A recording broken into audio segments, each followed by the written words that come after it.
Hello শিক্ষার্থী বন্ধুরা, তোমাদের চতুর্থ শ্রেণী আমার বাংলা বইয়ের পার্ট 13। এখানে একটি গল্প আছে দানবীর মহসিন। তো এই গল্পের প্রশ্ন উত্তরগুলো এখন আমরা শিখব। ক, হাজী মোহাম্মদ মহসিন কেমন জীবনযাপন করতেন?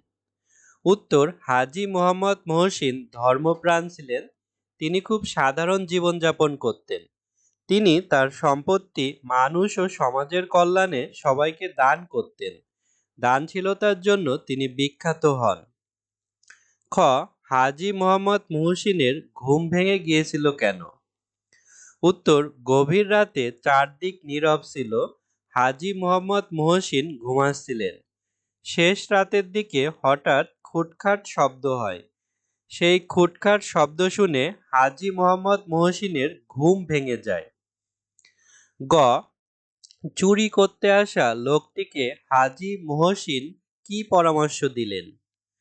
উত্তর, চুরি করতে আসা লোকটিকে হাজী মোহাম্মদ মহসিন টাকা দিয়ে বললেন চুরি না করতে, কিছু কিনে নেয়ার পরামর্শ দিলেন। এছাড়াও লোকটিকে বাজারে একটি দোকান দেওয়ার পরামর্শ দেন, সেখান থেকে ব্যবসা শুরু করতে বলেন। ঘ, হাজী মোহাম্মদ মহসিনকে কেন দানবীর বলা হয়? উত্তর, হাজী মোহাম্মদ মহসিন ছিলেন বড় হৃদয়ের অধিকারী। তিনি সবসময় সবাইকে দান করতেন।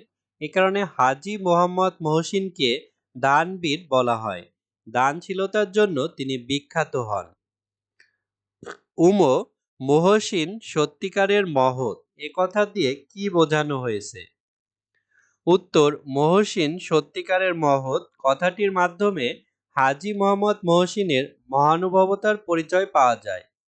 হাজী মোহাম্মদ মহসিনের ঘরে একটি লোক চুরি করতে এলে তিনি লোকটির কথা শুনে তাকে শাস্তি না দিয়ে কিছু টাকা পয়সা দান করেন। চুরি না করে ব্যবসা শুরু করার পরামর্শ দেন।